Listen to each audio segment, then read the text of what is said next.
안녕하세요. 저는 지금 남편과 이혼 소송 중인 30대 여자입니다. 남편은 아직도 이혼할 수 없다고 버티지만 저는 더 이상 남편과 시댁이 소름이 끼쳐서 같이 살 수가 없네요. 어떻게 사람 하나를 바보처럼 만들 수가 있는 것인지 아직도 이해가 되지 않습니다.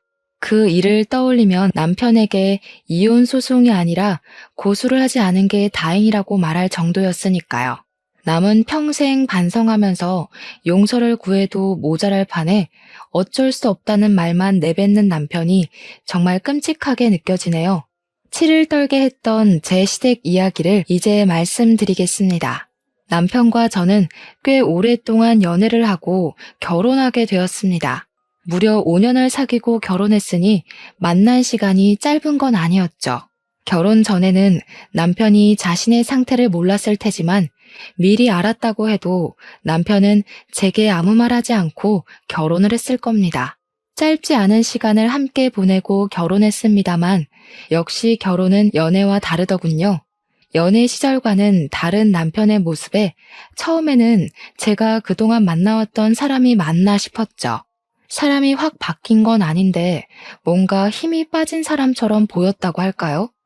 무언가 사람이 자신감 없는 것처럼 보이면서 맥 빠진 사람처럼 보였습니다. 연애 시절에는 항상 자신감이 넘치고 활기가 있던 사람이 그러고 있으니 걱정이 되었습니다. 회사에 무슨 일이라도 있어서 저러는 건가 싶었죠. 자기야, 회사에 무슨 일이라도 있어? 요즘 왜 그래?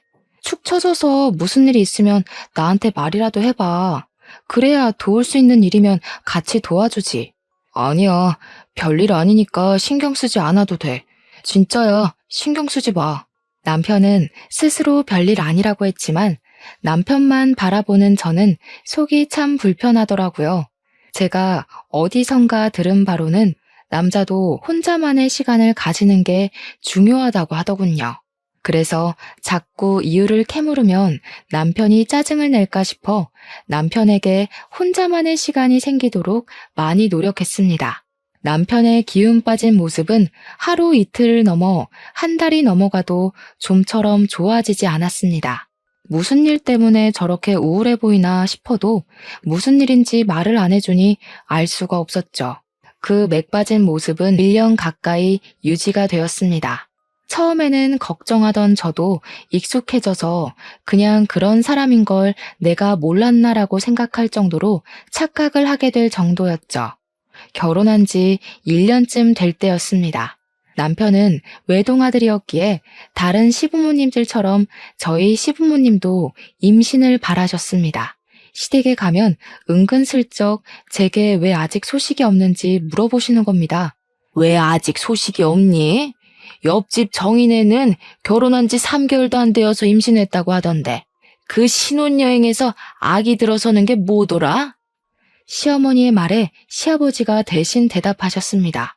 허니문 베이비라니까. 맞다. 허니 베이비 가졌다고 하더라. 너희는 왜 소식이 없니? 혹시 피임하고 그러냐? 결혼했으면 애를 가져야지. 절대 피임 같은 거 하지 마라. 허니문이래도. 시끄러워. 내가 말하고 있잖아. 당신은 좀 끼어들지 좀 마. 며느리 앞에서 내 체면 좀 생각해. 저희 시댁은 주도권은 시어머니의 독재 체제였습니다. 아버님은 어머님이 시키면 시키는 대로 하시는 분이셨죠. 그런 건 안 하니까 걱정하지 마세요. 저희도 노력하고 있어요. 보통 큰 이유 없으면 3년 이내로 생긴다고 하네요. 그래. 그런 건 안 한다고 하니까 다행이다만 그래도 신경 쓰고 해라. 너도 이제 신경 쓸 나이잖아. 저는 작게 네 하고 남편과 시댁을 나왔죠. 그때만 해도 기다리면 아이가 자연스럽게 생기겠지 하고 별 대수롭지 않게 여겼습니다. 그런데 결혼 3년 차가 되어도 아이가 생기지 않자 어머님의 추궁이 다시 시작되었죠. 너희 아직도 피임하고 있니? 내가 전에 하지 말라고 하지 않았어? 왜 아이 소식이 없는 거야? 저희도 애 낳고 싶어요, 어머니. 그런 거 안 한다고 말씀드렸잖아요. 제 말을 들은 어머님의 두 눈이 동그래지시는 겁니다. 지금까지 저희가 아이가 안 생기는 것은 피임 탓이라고 생각하고 계셨나 보더라고요. 아이고, 그게 무슨 말이냐? 피임을 하지 않는데도 아직도 아이가 안 들어선다는 말이야? 산부인과는 가봤니? 검사는 해봤어? 속사포 같은 어머님의 말에 대답했습니다. 그럼요. 아무 이상 없다고 기다려보라고 했어요. 너무 걱정하지 마세요. 요즘은 다 임신이 늦어진다고 의사 선생님께서 그랬어요. 3년간 기다렸는데 뭘 더 기다리라는 거냐? 너희들 나이는 생각도 안 하니? 더 기다렸다가는 환갑에 아이 낳을 거니? 안 되겠다. 너 내일 오후에 시간 비워둬라. 알았지? 나랑 같이 갈 데 있으니까. 제가 안 된다고 말해봤자 그게 어머님 귀에 들어올 리가 없었죠. 회사에 반차를 쓰고 어머님을 따라 나서야 했습니다. 어머님이 저를 데리고 간 곳은 허름한 건물에 있는 한의원이었습니다. 연식이 느껴지는 한의원 안에서는 젊은 여자들이 앉아서 기다리고 있더라고요. 여기가 그렇게 명이라고 하더라. 너 내 친구 양순이 알지? 왜 결혼식에서 내가 인사시켜줬잖아. 걔네 며느리도 여기서 침 맞고 바로 임신이 됐다고 하더라고. 저는 아무 대답 없이 고개만 끄덕였습니다. 오랜 기다림 끝에 나이 지긋해 백발이 성성한 한의사 선생님과 마주하게 되었습니다. 노인처럼 보이시는 한의사 선생님이 손목을 진맥하고 배에 혈자리를 눌러보았습니다. 결혼한 지 3년이나 되었는데 아이가 없어요? 며느님은 배도 따뜻하고 금방 아이가 들어설 것 같은데 아드님도 같이 데려와 보시지 그러세요. 요즘은 불임 원인이 남자들도 상당히 많이 늘어서요. 지금 누구 아들을 병신 취급하는 겁니까? 내 아들은 멀쩡하다고요. 한의사의 말에 어머님이 소리를 꽥 내지르시는 겁니다. 그렇게 소리를 지르고는 아직 진료 중인 저를 끌고 밖으로 나오셨습니다. 누구를 지금 고자 취급을 하는 거야? 저 영감탱이가. 너 내일 시간 다시 빼놔라. 나랑 다른 병원 갈 테니까. 알았니? 저는 어머님께 네 하고 짧게 대답을 했습니다. 아들 한번 데려오라는 말이 그렇게 기겁하는 일이었을까요? 어머님의 성격을 알고 있으니 내심 서운하면서도 아무 말 하지 못하겠더라고요. 한마디 잘못했다가 달달 볶일 생각을 하니 그냥 네네 하면서 어머님의 비위를 맞춰주는 게 좋다고 생각했죠. 한동안 어머님의 손에 이끌려 산부인과 병원을 더 돌아야만 했습니다. 마지막으로 난임 전문병원에 들러 나팔관 조영술이라는 시술을 받아야 했죠. 나팔관 양쪽도 정상적이시고 생리주기도 정확하고 자궁내막 두께도 좋고 근종 같은 것도 없이 깨끗하니 더 기다려보는 게 어떨까요? 며느님은 아주 건강합니다. 얼마나 기다려야 아이를 가질 수 있는데요? 정 그렇게 급하시면 인공수정이나 시험관을 해보는 방법도 있습니다. 아드님과 같이 한번 병원에 들리시죠. 요즘은 남자들 불임도 많아서. 어머님은 알았다고 하면서 다시 병원을 나오셨습니다. 이렇게 임신에 적극적이시면서 왜 아들이 정상적이지 않다는 말만 나오면 격하게 반응을 하시는지 알 수 없었습니다. 어머님의 그 모습이 은근히 속상했죠. 꼭 제게 문제가 있다는 뜻으로 보였으니까요. 어머님은 여러 명의 의사들에게 제가 지극히 정상이라는 말을 듣고서야 병원 투어를 멈추셨죠. 제가 정상이라는 말을 듣고도 어머님은 임신에 더욱 적극적으로 나오셨습니다. 몸에 좋다는 음식은 다 해먹이기 시작했죠. 보약이며 보양식이며 안 먹은 게 없을 정도였습니다. 그런 어머님의 정성에도 5년 넘게 저희에게 아이는 찾아오지 않았죠. 기다리기가 지쳤는지 어머님이 저희에게 먼저 시험관을 하는 게 어떻겠냐고 말하셨습니다. 아이가 쉽게 생기지 않을 것 같으니까 시험관을 해보는 건 어떻겠니? 보통은 나팔관이 막혀있지 않으면 인공수정을 하는 게 일반적인데 어머님은 인공수정을 건너뛰고 시험관을 하라니 깜짝 놀랐습니다. 그런데 제가 병원에 다녀왔을 때는 시험관보다 인공수정을 해보라고 하던데요. 바로 시험관을 하는 건 좀 그렇지 않을까요? 너는 하나는 알고 둘은 모르는구나. 어차피 인공수정을 하든 시험관을 하든 호르몬 주사를 맞는 건 똑같아. 그런데 뭐하러 인공수정하고 시험관을 또 하니? 그냥 처음부터 시험관을 하는 게 낫지. 그건 그런데요. 비용 차이가 엄청나잖아요. 인공수정은 정말 얼마 안 들어요. 돈 걱정하지 말고 시험관부터 해라. 다 너 생각해서 하는 말이야. 이럴 때는 어른 말 듣는 거야. 어머님의 성격을 잘 알고 있었으니 더는 토를 달지 않기로 했죠. 어차피 인공수정이 실패하면 시험관을 해야 하는 건 맞는 말이었으니까요. 시험관을 하는 일은 정말 쉬운 일이 아니었습니다. 호르몬 주사를 맞는 것도 그랬지만 3일에 한 번 정도는 병원에 가서 난소에 있는 난자가 얼마나 컸는지 봐야 했기 때문이었죠. 그래도 아기를 갖기 위해서는 어쩔 수가 없었습니다.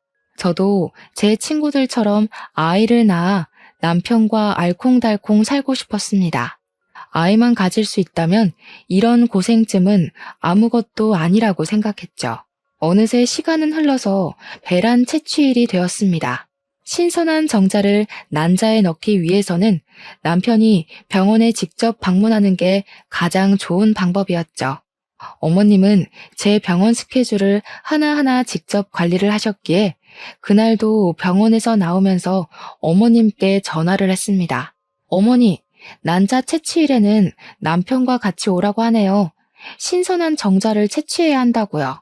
너는 회사 다니는 사람 거기까지 불러내야겠니? 내가 알아보니 정자를 집에서 채취해가는 것도 가능하다고 하는구나. 그러니까 병원에서 주는 통 받아서 집으로 가져와라. 몸보신해야 건강한 난자가 나오지. 정말 어머님께서는 모르시는 게 없었습니다. 어머님의 말을 반신반의하며 병원에 남편이 같이 오지 못할 것 같다고 말했습니다. 그랬더니 정말 작은 보온통 같은 것을 주는 겁니다. 직원 말로는 그냥 줄 수는 없고 특별한 사유가 있을 경우에만 지급해준다고 하면서 몇 번의 확인 절차를 거친 후에 통을 주었습니다. 그러면서 될 수 있으면 신선한 상태에서 받아오라고 하더라고요. 저는 그것을 받아서 어머님 댁으로 향했습니다. 어머님 댁을 가니 이번에도 상다리가 부러지게 음식을 차려놓고 기다리고 계셨습니다. 마침 남편도 퇴근해서 왔고 오랜만에 진수성찬이라 남편과 저는 참 허겁지겁 먹었네요. 식사를 끝냈더니 아직 초저녁인데도 잠이 솔솔 오기 시작하는 겁니다. 내일이면 지겨운 호르몬 주사도 끝이라는 생각을 해서인지 꾸벅꾸벅 졸기 시작했고 남편도 일하느라 졸리다며 같이 남편 방에 들어가 잤습니다. 그렇게 8시간을 내리 잤더니 어찌나 개운하던지 몸이 찌푸둥했지만 정신은 참 맑아지더라고요. 그런데 남편도 저랑 같이 일어난 줄 알았는데 책상 위에 놓여져 있던 통을 보니 이미 그게 받아져 있더라고요. 남편이 아침에 시간이 없을 것 같아서 새벽에 미리 받아놓았다고 말하면서 아침을 먹자마자 급하게 출근을 했습니다. 아침 일찍 난자를 채취해야 했기에 저도 그 통을 들고 예약해둔 병원에 아침 일찍 방문했죠. 난자를 채취하고 바로 정자를 난자에 삽입해서 체외 수정을 해서 배아를 만든다고 하는 겁니다. 보통은 3일 뒤에 다시 와서 제 자궁 속에 집어넣기만 하면 된다고 하니 마음이 설레더군요. 아직 배아들이 제 몸속에 들어가지도 않았지만 벌써 마음은 엄마가 된 느낌이었습니다. 난자는 12개가 나오고 건강한 상금 난자는 8개가 나왔다고 의사 선생님이 오셔서 말씀하셨습니다. 상금 난자가 많이 나올수록 건강하고 튼튼한 배아들이 많이 생긴다고 하셨어요. 저는 3일 뒤에 남편과 같이 병원에 내원해서 건강한 배아 2개를 자궁에 넣어 심게 되었습니다. 선생님은 건강한 배아가 3개나 더 있다고 하시면서 냉동을 할 거냐고 물어보더라고요. 남은 배아는 냉동해 드릴까요? 추가로 돈이 들기는 하지만 냉동을 해두시면 다음에는 난자 채취하지 않고 바로 이식만 하실 수 있어요. 호르몬 주사를 맞아야 하는 번거로움이 없다고 하기에 저는 당연히 그렇게 하겠다고 했습니다. 네, 해주세요. 임신 확인은 언제 하게 되는 건가요? 11일 후에 오셔서 피검사 하시면 임신 여부를 확인하실 수 있습니다. 11일 후면 임신 여부를 알 수 있다니 마음이 싱숭생숭해졌습니다. 뱃속에는 이미 아이가 있지만 무사히 아이들이 자궁 내벽에 착상해야 임신되는 것이었죠. 그 기간이 정말 기다려졌습니다. 배아 사진이라고 제 손에 쥐어주는데 동글동글한 세포 분열 중인 배아가 2개가 찍혀 있더군요. 너무 신기하고 저 덩어리들이 제 뱃속에서 아기가 된다니 믿을 수 없었죠. 한참을 쳐다보았죠. 이식 후 2시간 동안 안정을 위해 침대에 누워있다가 집으로 돌아갈 수 있었습니다. 집으로 돌아오는 길에 소식을 기다렸을 어머님께 전화를 드렸습니다. 어머님, 지금 이식 끝내고 집으로 돌아가는 길이에요. 2개 이식 끝냈고요. 3개는 냉동을 해두고 왔어요. 11일 후에 피검사하면 임신인지 알 수 있대요. 그래? 아유, 잘했다. 그런데 왜 너희 집으로 가니? 우리 집으로 와라. 이제부터가 진짜 시작이야. 몸 조심하고 잘 먹고 해야 아이가 잘 붙어 있지. 그리고 너 회사에 전화해서 당분간 쉰다고 해라. 꼼짝 않고 누워 있어야 착상이 잘 된다고 하더구나. 우리 집으로 와서 푹 쉬다가 임신되면 그때 출근해. 임신이 되면 출근하라는 소리에 깜짝 놀랐습니다. 오늘 하루도 팀장님께 사정해서 받은 월차였거든요. 네? 그게 무슨 말씀이세요? 당분간 쉬라뇨. 어머니, 그럼 저 회사에서 잘려요. 병원에서 이식 후에 몇 시간 동안만 휴식 취하면 가벼운 일상생활은 가능하다고 했어요. 걱정하지 마세요.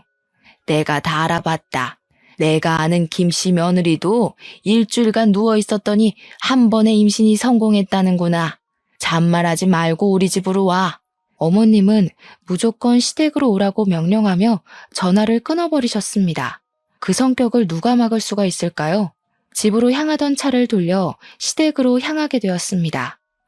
어머님이 말린다고 출근을 안 할 수는 없는 노릇이니 식사를 하면서 괜찮다고 안심을 시켜드려야 했습니다. 어머님, 너무 걱정하지 마세요. 병원에서도 일상생활은 가능하다고 했어요. 출근해도 괜찮을 거예요. 제 업무가 무거운 짐 들거나 돌아다니는 일도 아니고 사무실에 가만히 앉아서 컴퓨터를 하는 일이잖아요. 그러다가 아이가 아래로 흘러내리기라도 하면 어쩌려고? 앉아있는 것도 1~2시간이지. 종일 그렇게 일하고 출퇴근은 또 버스 타고 올 거 아니야. 그런 건 생각 안 하니? 그런 건 일상생활 범주에 끼잖아요. 괜찮을 거예요. 어머님은 저를 향해 화를 내셨어요. 예, 그러다가 애가 잘못되기라도 하면 어쩌려고 그러는 거니? 한 번에 철석같이 붙어야 그 고생을 안 하지. 설마 너 그 고생을 또 하고 싶어서 그러니? 그렇다고 일을 그만둘 수는 없잖아요. 아이를 낳는다면 앞으로 돈이 많이 필요할 텐데요. 아무 일 없을 테니까 너무 걱정하지 마세요. 제 말에 어머님은 못마땅한 표정을 지으셨습니다. 하지만 어쩌겠어요. 요즘 시대에 아이 하나를 키우려고 해도 돈이 많이 드는걸요. 불안해도 일을 해야 했습니다. 겨우 어머님을 설득하고 그날은 저녁만 먹고 집으로 돌아갈 수 있었습니다. 임신 결과를 기다리는 11일 동안 살얼음판을 걷듯 조심해서 다녔습니다. 혹시라도 뱃속의 아이가 미끄러지지는 않을까 싶어서죠. 아직은 착상도 되지 않은 세포 덩어리에 불과하지만 마음은 이미 임신을 했다고 생각해서일까요? 모든 것이 조심스럽고 먹는 것 하나도 신경 쓰게 되더라고요. 그 2주가 안 되는 시간이 얼마나 길게 느껴지던지 빨리 피검사를 하고 아이를 가졌다는 소식을 기다렸습니다. 드디어 11일에 아주 긴 시간이 지나고 남편과 병원을 내원하게 되었습니다. 팔뚝에서 피를 뽑고 잠시 기다리자 검사 결과가 나왔다고 진료실 안으로 들어오라고 하더라고요. 그 순간 얼마나 떨리고 설레던지 조심히 의사 선생님 앞으로 가서 마주 앉았습니다. 수치가 낮네요. 임신이 안 되셨어요. 다음 월경을 시작하시고 검사 후 다시 날짜를 잡아야 할 것 같네요. 임신이 안 됐다는 소리에 실망감이 밀려왔습니다. 기대를 많이 했거든요. 제 실망한 얼굴을 보았는지 의사 선생님께서 저를 위로해 주더군요. 너무 실망하지 마세요. 아직 건강한 배아 3개나 냉동해 두었잖아요. 다음에 3개 한꺼번에 넣어봅시다. 어깨가 축 처져 병원에서 나오는데 임신이 안 됐다는 것도 그렇지만 어머님께 한 소리 들을 생각하니 눈앞이 막막해지더라고요. 그래도 알려드려야지 어쩌겠어요. 저보다 더 많이 손주를 기다리셨으니까요. 어머니, 병원에 다녀왔어요. 그런데 임신이 안 되었다고 하네요. 어머님은 한참이나 핸드폰 너머로 아무 말이 없으셨어요. 당연히 한 소리 들을 줄 알고 잔뜩 긴장하고 있었는데 말이죠. 안 됐으면 어쩔 수 없지. 다음에는 언제 이식 가능하다고 하니? 그 냉동인가? 그거 할 수 있다고 했지? 이미 안 된 건 잊어버리고 빨리 다음 이식 준비해라. 딱 그 말만 하시고 전화를 끊으시더라고요. 그때는 얼마나 감사하던지 어머님도 저만큼 실망하셨을 테지만 내색하지 않으셨죠. 집으로 돌아가는 길에 남편은 아무 말이 없었습니다. 제가 말을 걸어도 뚝뚝 끊어지는 단답형 말뿐이었죠. 처음에는 실망이 너무 커서 그러나 생각했습니다. 그런데 며칠이 지나도 그의 기분은 쉽게 나아지지 않는 겁니다. 예전처럼 또 말을 잘하지 않는 남편의 모습에 저도 점점 지쳐만 갔습니다. 착상에 실패해서 저도 예민할 수밖에 없었던 상황이었고 이제는 남편에게 말 거는 것조차 포기하고 말았습니다. 그렇게 서로 대화를 잃어간 채 한 달이 지나버렸고 어김없이 생리가 터지고 말았습니다. 생리가 터질 것을 알고 있었지만 정말 실망스럽더군요. 사람 마음이 그렇잖아요. 혹시라도 기적이 일어나지 않을까 하는 마음이요. 저는 다시 병원을 내원하고 피검사를 하고 이식 날짜를 잡아야 했습니다. 호르몬 주사를 맞지 않을 뿐이지 복잡한 건 똑같았습니다. 다시 이식날이 되어 병원 천장을 바라보고 있는데 마음이 복잡해지더라고요. 이번에는 3개나 넣는데 혹시 새쌍둥이가 되는 거 아닐까? 아니면 저번처럼 3개 다 실패하는 건 아닐까? 별별 생각이 다 들었습니다. 그래도 이번에는 제발 한 녀석이라도 잘 붙기를 기다렸습니다. 그때 어머니께 전화가 왔습니다. 이식은 끝났니? 이번에는 편하게 쉬어라. 회사에 쉰다고 말도 하고, 알겠니? 그래야 그 고생을 또 안 하지. 네, 어머니. 회사에도 내일 모레까지 쉬겠다고 말하고 월차 당겼었어요. 너무 걱정하지 마세요. 아유, 달랑 이틀 쉰다고 아이가 달라붙는다니? 더 쉬어야 하는 거 아니야? 저도 그러고 싶은데 더는 눈치가 보여서 뺄 수가 없네요. 다른 직원들도 일이 있다고 해서요. 최대한 마음 편히 쉬려고요. 그래, 너희 집으로 가지 말고 이쪽으로 와. 그래야 푹 쉬지. 친딸처럼 챙겨주시는 마음에 감동했습니다. 하나하나 신경 써서 챙겨주는 게 어렵잖아요. 어머님은 이부자리 하나, 먹는 것 하나까지 신경 써서 챙겨주셨지만 이번에도 임신이 되지 않았습니다. 2번째 시험관마저 실패를 하니 마음이 뒤숭숭해졌습니다. 큰 문제가 없으면 착상이라도 했을 텐데 그럴 기미조차 보이지 않았으니까요. 간혹 면역 이상이 생겨 배아가 착상하지 못하게 하는 경우도 있다고 했거든요. 하지만 저를 가장 힘들게 한 건 바로 남편의 무관심이었어요. 고생했다. 그 한마디가 그렇게도 어려운 걸까요? 남편은 그 한마디조차 제게 해주지 않는 겁니다. 모든 일을 남일처럼 방관하는 남편이 너무 얄미워 죽겠는데 어머님께서도 저번처럼 그냥 넘어가시지 않으셨죠. 너는 무슨 애가 2번씩이나 아이를 흘려보내니? 정말 너한테 큰 문제가 없다고 했니? 나는 아무래도 그 병원이 못 믿었다. 어떻게 2번이나 실패할 수가 있지? 다른 집 며느리들은 척척 잘도 붙더구만. 아유, 내가 말을 안 하려고 해도 안 할 수가 없다. 어머니, 정말 죄송해요. 저도 이번에는 정말 조심한다고 했는데 제 아이들이 아니었나 봐요. 말은 그렇게 했지만 속으로는 서러워 미치겠더라고요. 저도 엄마가 되고 싶고 아이를 품고 싶은 마음은 간절한데 왜 임신 실패는 전부 여자 탓인 걸까요? 차라리 여자가 아니었다면 이런 고통은 안 겪어도 되지 않았을까 하는 생각도 들었죠. 아무튼 다음에 다시 시험관 준비해라. 이번에는 직장을 그만두고서라도 임신을 해야지. 이렇게 해서 어느 세월에 임신한다니? 직장을 그만두라는 말에 숨이 턱 막혀왔습니다. 제 모든 인생을 임신에만 매달려야 하는 건 아니잖아요. 어머님이 직장까지 그만두고 임신에 집중하라고 하는데 저는 그러고 싶지 않았습니다. 꼭 아이를 낳고 살아야 될 필요도 없고요. 상황에 맞춰 살면 되는 거 아닐까요? 그래서 처음으로 어머님께 반기를 들었습니다. 대답 안 하고 뭐하고 서 있는 거야? 직장 안 그만둘 거니? 응? 그렇게 해서라도 아이를 가져야 할 거 아니야. 조금 쉬었다가 하면 안 될까요? 연속으로 2번이나 시험관을 했더니 몸이 너무 축난 것 같아요. 몸이 회복되고 나서 할게요. 그게 무슨 말이야? 하려면 바로 해야지. 아이가 너를 기다려주기라도 한다던? 바로 해라. 벌써 너희가 아이를 못 가진 게 몇 년인지 알기나 하니? 벌써 낳아도 2~3명은 낳았겠다. 저희 결혼 기간이 짧진 않은 시간이었지만 한 번에 임신하려고 하니 심적으로 부담이 되었습니다. 어머님의 말도 틀린 말도 아니었죠. 지금 멈추면 언제 다시 할지 모르는 일이니까요. 당시에 제가 가장 무서웠던 건 제 배를 찌르는 호르몬 주사가 아닌 이식 후 11일을 견디는 시간을 다시 겪어야 하는 것이었습니다. 설레고 기대했던 그 시간이 피검사 한 방으로 쓸려 내려가야 했던 그 경험을 다시는 하고 싶지 않았죠. 남편이라도 옆에서 거들어주면 좋겠다 싶었는데 그는 그럴 생각이 없는지 멀뚱멀뚱 핸드폰만 들여다보고 있는 겁니다. 자신은 편하게 정자만 빼주면 그만이라는 것처럼요.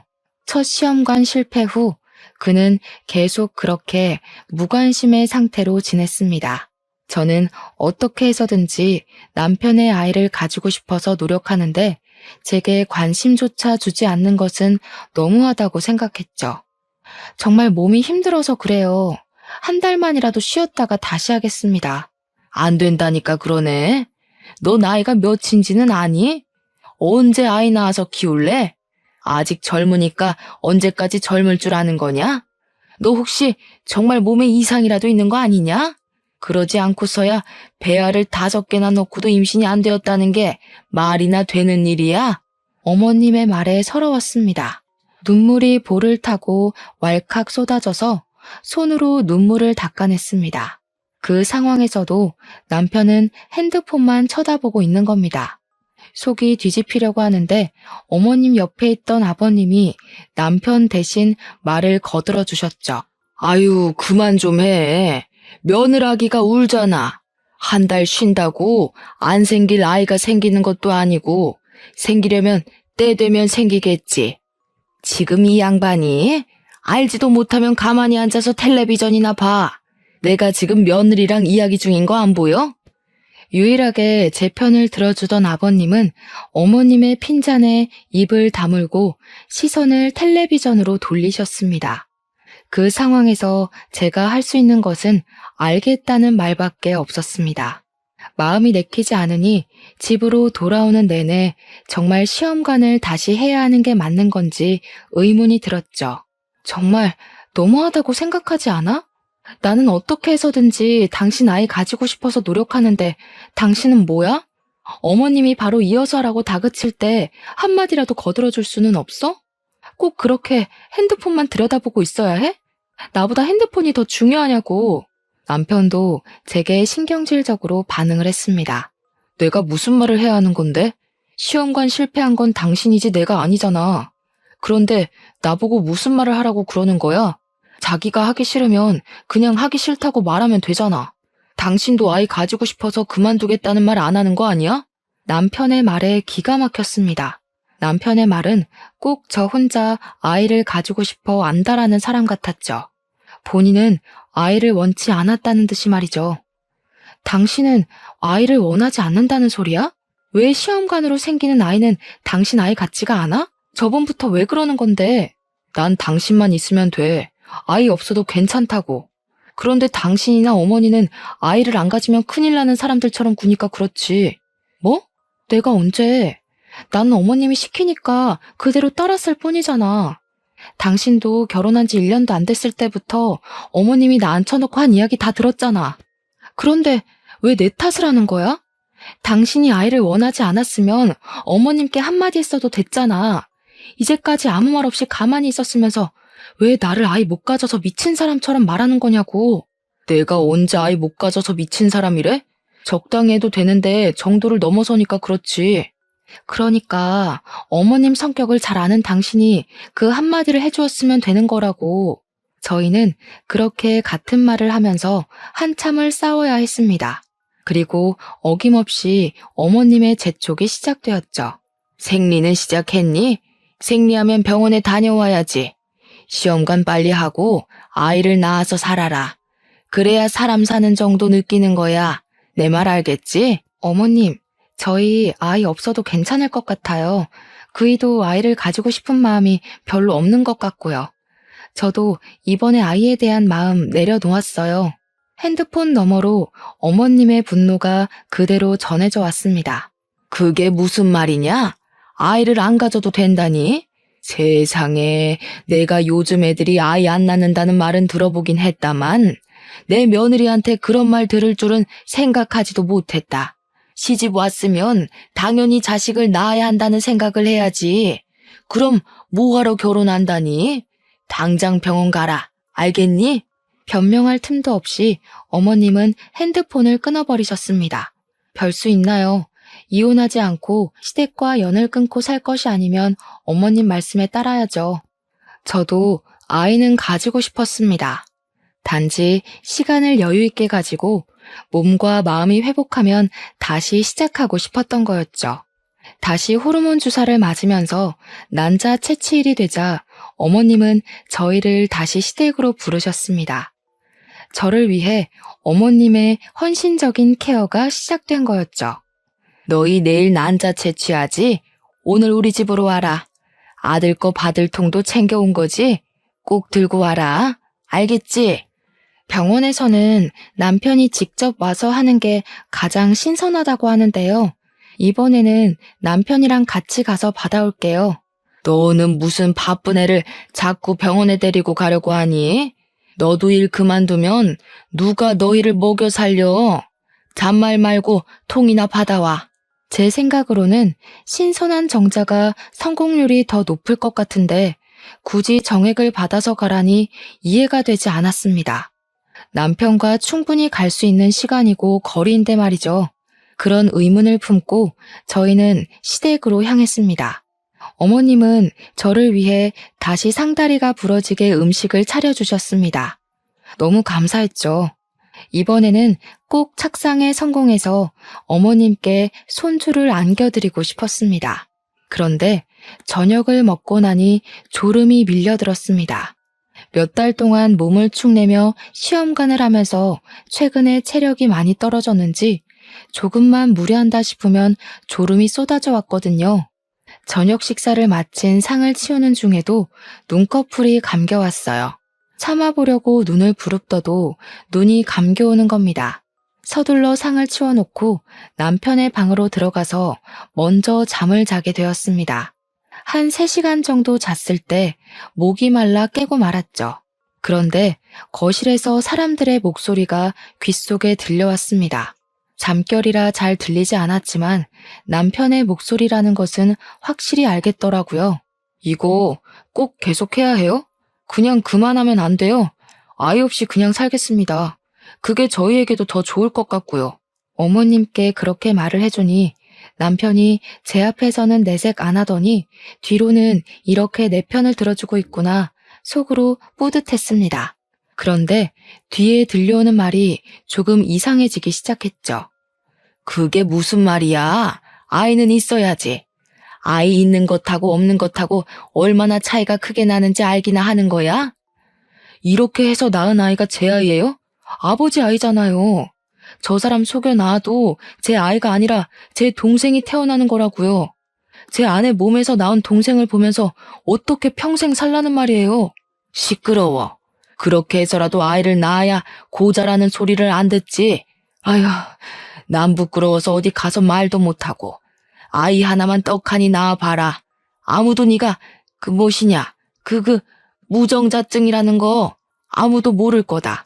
순간 제 귀를 의심했어요. 남편의 아이가 아니라 아버님의 아이라니. 거기다 남편이 무정자증이라는 말은 처음 듣는 말이었죠. 화가 머리끝까지 치밀어 오르자 밀려 들어오는 잠도 확 깨버리는 겁니다. 문을 벌컥 열고 거실로 나가자 세 사람이 놀란 토끼 눈을 하고 저를 쳐다보았습니다. 저는 남편에게 다가갔습니다. 그게 무슨 말이야? 방금 그 말 무슨 말이냐고. 사실대로 말해, 빨리.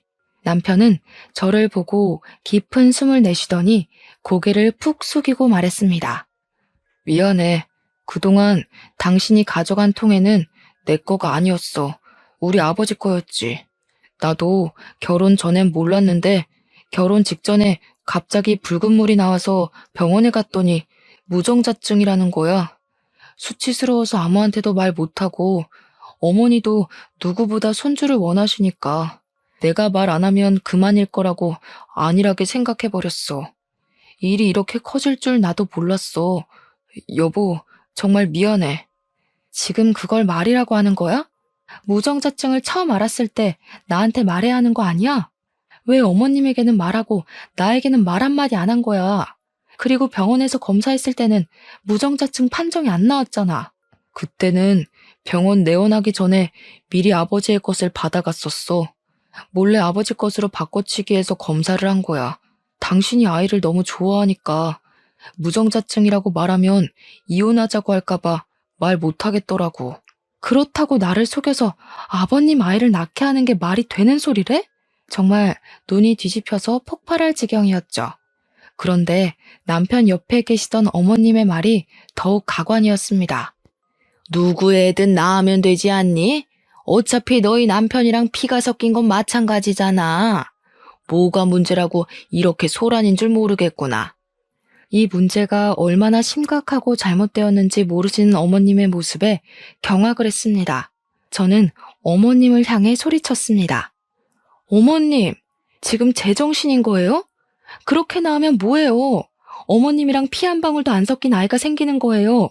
시아버님의 아이가 다른 여자한테서 생기는 거라고요. 그런 생각은 하나도 안 하셨나 봐요. 저는 도저히 이 미친 집구석에서 못 살겠습니다. 당신, 나랑 당장 이혼할 준비해. 저는 거둑과 차키만 들고 시댁에서 뛰쳐나왔습니다. 차를 운전해서 친정으로 향했죠. 가는 내내 이 어이없는 상황에 눈물이 흘러내렸습니다. 사랑했던 남편과 믿었던 시댁이 저 몰래 이런 끔찍한 짓을 꾸몄을 거라고 상상도 못했습니다. 임신이라도 했더라면 그 아이는 누구의 아이라고 해야 하는 걸까요? 생각만으로도 끔찍했습니다. 연락도 없이 새벽에 친정으로 찾아가자 친정엄마 또한 놀라셔서 제게 남편과 싸웠냐고 물어보셨습니다. 저는 엄마에게는 아무 말도 하지 못했습니다. 그 일을 어떻게 설명을 해야 할지 막막하기도 했지만 다시 입 밖으로 꺼내는 제가 비참했거든요. 임신이 되지 않았지만 그게 시아버지의 시라는 말을 어떻게 할 수가 있었겠어요. 이혼이 진행되는 단 며칠만이라도 마음 편하게 주무시게 해드리고 싶었습니다. 하지만 시어머님은 그 며칠도 그냥 놔두지 않으셨습니다. 다음날 어머님은 친정집으로 찾아오셨죠. 너 이게 무슨 경우니? 오늘이 난자최치일인 거 몰라서 병원에 안 가는 거야? 다시 한 달을 기다려야 한다는 거 몰라서 이러는 거야? 네 남편 알면 어떻고 네 시아버지 알면 어떠니? 나는 그런 거 아무 상관도 안 한다. 너도 내 아들 좋아하고 같이 살 요량이면 그냥 순순히 받아들여라. 옆에서 잠자코 듣고 있던 엄마가 얼굴을 찌푸렸습니다. 이게 무슨 말이야? 누구의 아이를 어쩌고 저째? 네 시아버지 아이가 왜 나오는 거야? 제가 지난번에 했던 시험관 배아가 남편의 정자를 넣은 게 아니고 시아버지의 정자를 넣은 거였대요. 남편이 무정자증이라서 저를 속이고 시아버지 아이를 가지게 하려고 했어요. 친정엄마는 제 말이 끝나자마자 시어머니의 멱살을 잡으셨습니다.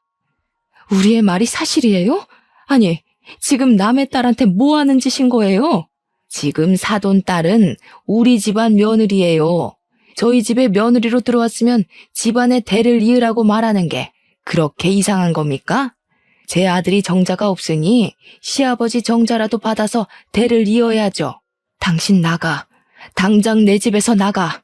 아무리 그렇다고 해도 사람이 할 짓이 있고 아닌 게 있는 겁니다. 물어봐도 거절할 판에 속이고 그런 일을 저질렀으면 최소한 잘못했다고 말해야지. 고소하기 전에 빨리 꺼져요.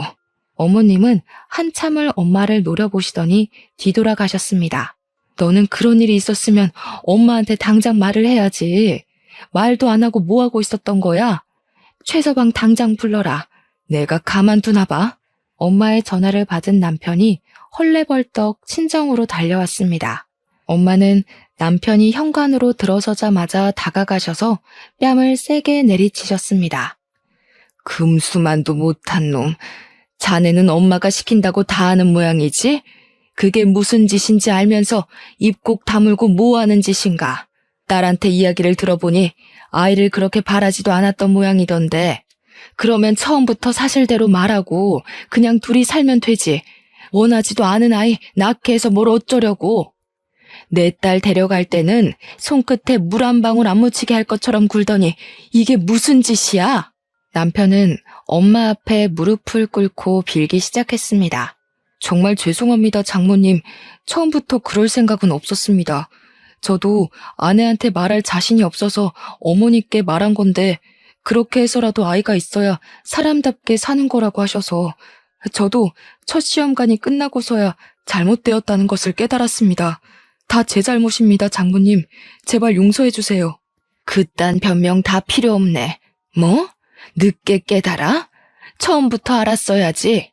이혼 서류는 내가 다 준비해놨으니까 자네는 서류에 사인만 하면 되네. 당장 내 딸이랑 이혼하게. 안 됩니다, 장모님. 저는 이제 정말 아내뿐입니다. 제가 무정자증인 걸 알았으니 그냥 둘이 살아도 되는 거 아닌가요? 왜 이혼을 해야 합니까? 미쳤냐? 내가 고자랑 살게? 이 일이 있기 전에는 사랑이라도 있어서 살았겠지만 당신이 한 짓을 봐. 정이 안 떨어지겠어? 지금은 당신 얼굴만 봐도 소름이 돋고 구역질이 나. 남편을 향해 소리를 꽥 질렀습니다.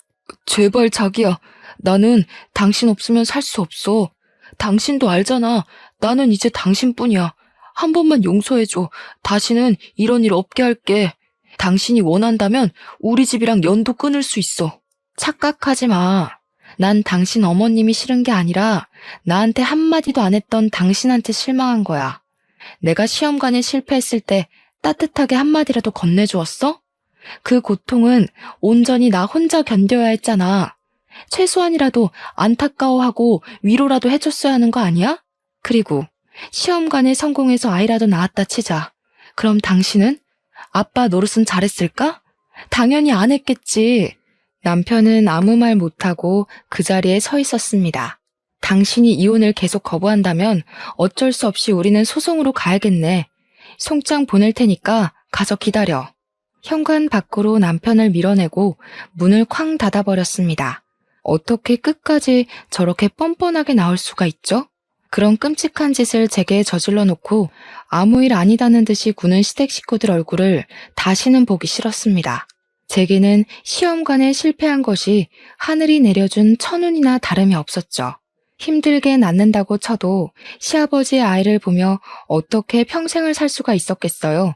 결국에는 아이를 원망하고 미워하게 되었을 겁니다. 저를 모두 속이고 만든 아이였으니까요. 저의 지속적인 이혼 요구에 남편은 계속 이혼을 거부하는 겁니다. 남편과 빨리 이혼하고 관계를 끊어내고 싶었지만 합의 이혼을 거절하니 어쩔 수 없이 지금은 변호사를 선임해서 이혼 소송을 진행 중입니다. 남편과는 이혼을 해서 헤어진다고 쳐도 제 마음에는 이미 커다란 트라우마가 남아버렸습니다. 잠도 수시로 깨고 한동안 술을 먹지 않으면 잠이 들지 못할 정도였죠. 지금은 신경정신과를 다니면서 상담도 하고 약도 꾸준히 먹은 덕분에 차차 좋아지고 있어요. 아직도 그 일을 생각하면 어이가 없어서 답답한 마음에 익명의 힘을 빌려 이곳에 글을 적게 되었네요. 이렇게 글을 적어 올리면 꽉 막힌 속이 조금은 시원해질까 싶어서 말이죠. 요즘에 난임 부부가 많다고 하잖아요.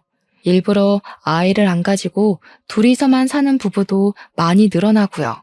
그런데 왜 시어머니는 제게 시아버지 아이까지 낳아가면서 아이를 키우게 하려는지 이해가 되지 않았어요. 아들이 고자라는 게 그렇게도 싫었던 것일까요? 제 친구 말로는 어머님이 아들이 몸에 이상이 있다는 것을 인정하고 받아들이지 못해서 그런 일이 생긴 것 같다며 말하더라고요.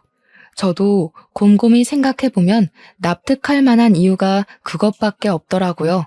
시어머니는 항상 다른 사람의 말보단 자신의 말이 옳고 바르다고 생각했으니까요. 제 사연을 보면서 어떤 생각을 하셨을지 모르겠네요. 일단 저는 저와 같은 사연은 없었으면 좋겠네요. 자식만이 자신을 평가하는 잣대는 아니잖아요. 이 세상에는 각자의 모습대로 사는 많은 사람이 있으니까요. 모두 즐거운 일만 가득하시길 빌면서 이만 긴 글을 줄이겠습니다.